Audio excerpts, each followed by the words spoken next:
controlled by many different stakeholders, from governments, policymakers, private sector, and other multinational retailers. Seafood is we split it up into either fisheries and aquaculture because there's such differences. So we had 2 people did fisheries and 4 other people did farmed species.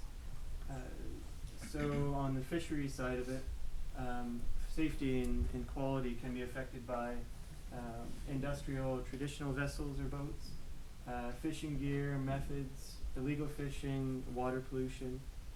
So if there's a small private boat, this can have a lot less capabilities than a large kind of freight or industrialized ship, which has a lot more tools to help keep the fish cool, or they can use different hooks or nets, and they can have different impacts on quality.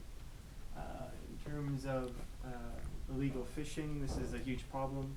So a lot of fish are not reported or sold to other countries. We're talking about Indonesian fisheries, how you could take fish from one area and then sell it to another country, and so you could get away from the governance from your own and taxes and tariffs from your own country.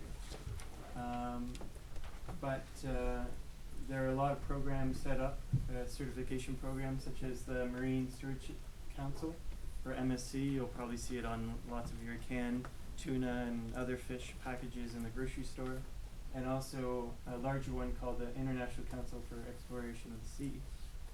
And so these programs are set up for producers to meet maximal sustainable yields. So there's different quotas for different oceans, because a lot of the fisheries are already overfished, so they cap how much you can take to try to make it more sustainable in the long term, and also what types of fishing. So a lot of bottom trolling that breaks up a lot of coral and destroys a lot of habitats.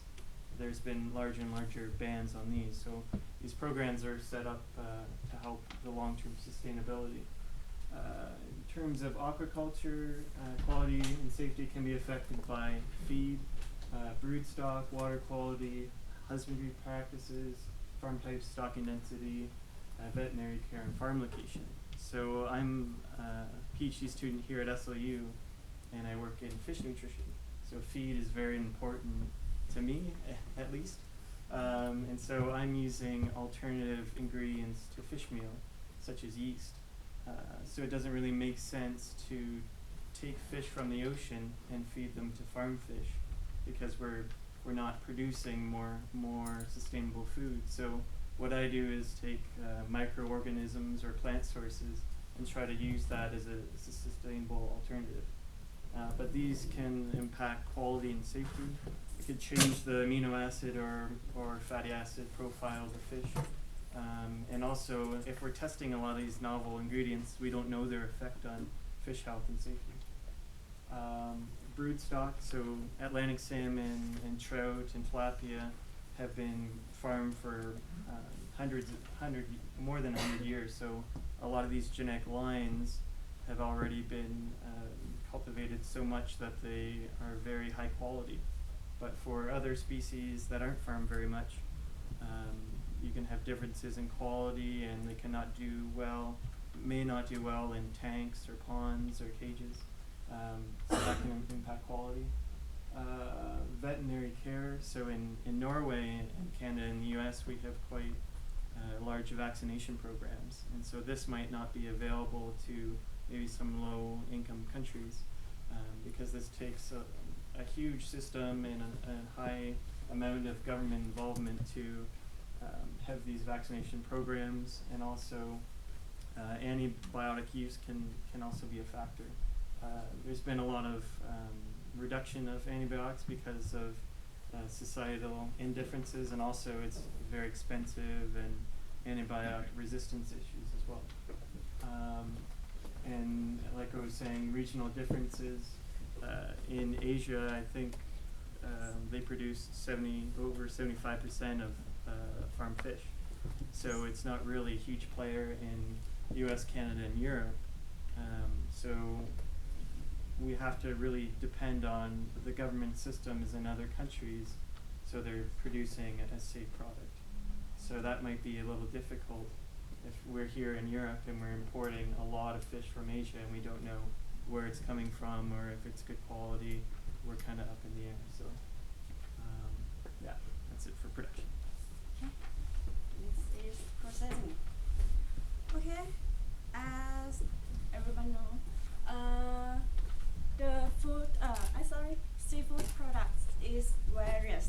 You can eat it raw, can eat it semi-cooked or cooked products.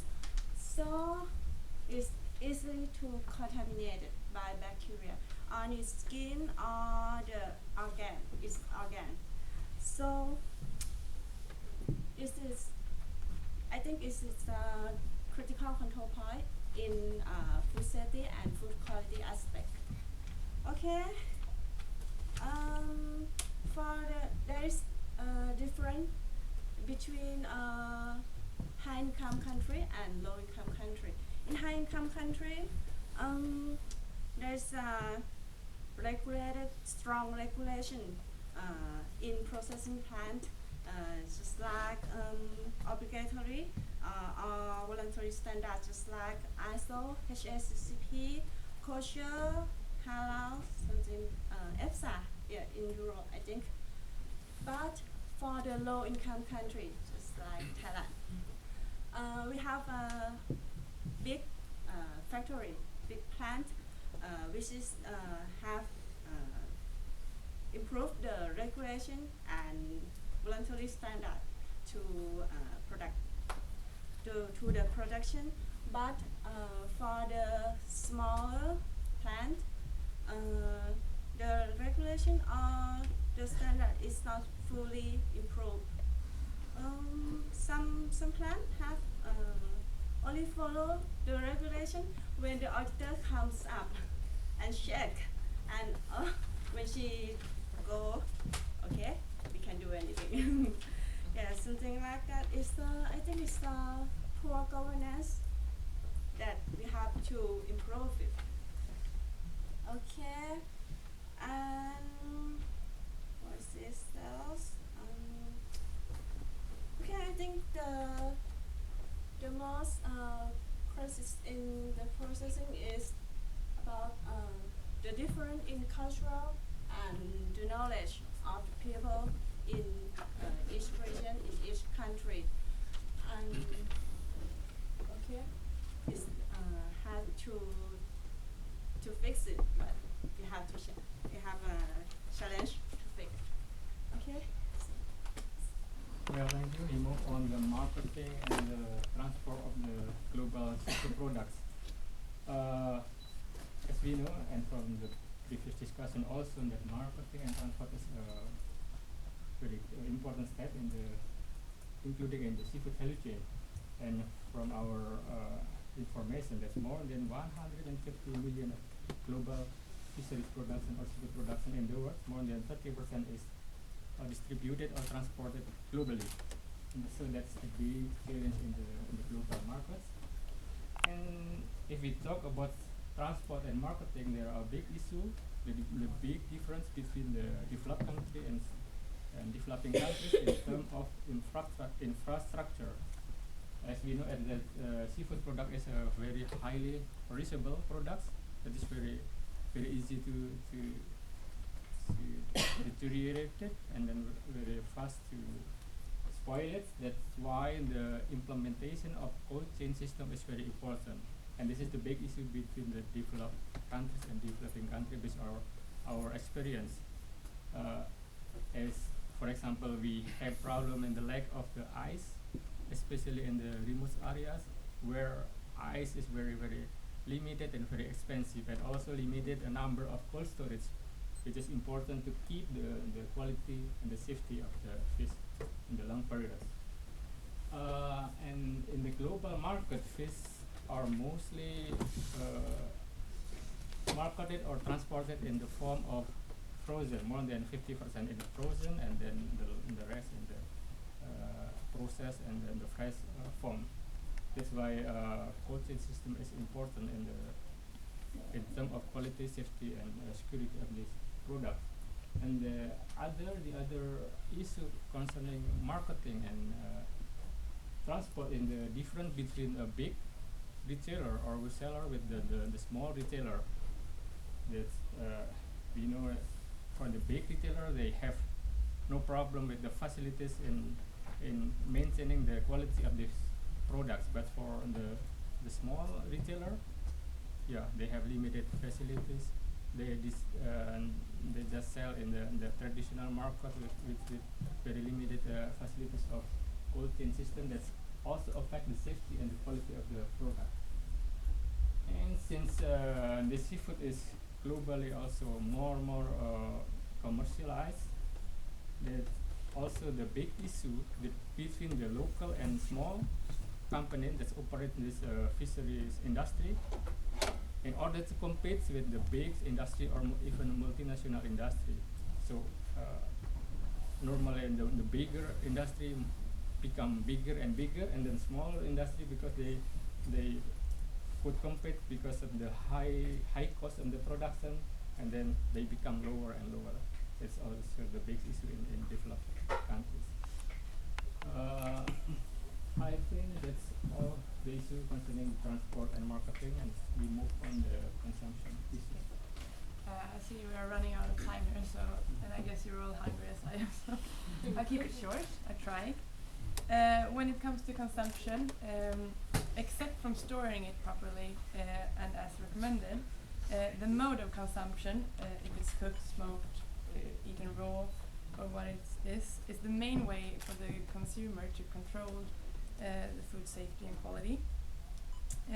Since spoilage bacteria may have colonized during the food chain, and when mincing or filleting the fish, it increases the surface area and also the probability and rate of spoilage. The government and private sector stakeholders play an important role in controlling the final product and raise the awareness about safety and quality. The governmental control contributes to a traceability of the seafood products, which is really important since this is such a diverse industry. I think I'll keep it there. Thank you so much. I'll conclude with looking at the food security dilemma in the sector. We have over 86% of the fish stock globally overexploited. So if we don't do something about it, we will have no fish to eat maybe in the next few years. So aquaculture is playing a key role in this because it's giving us an alternative.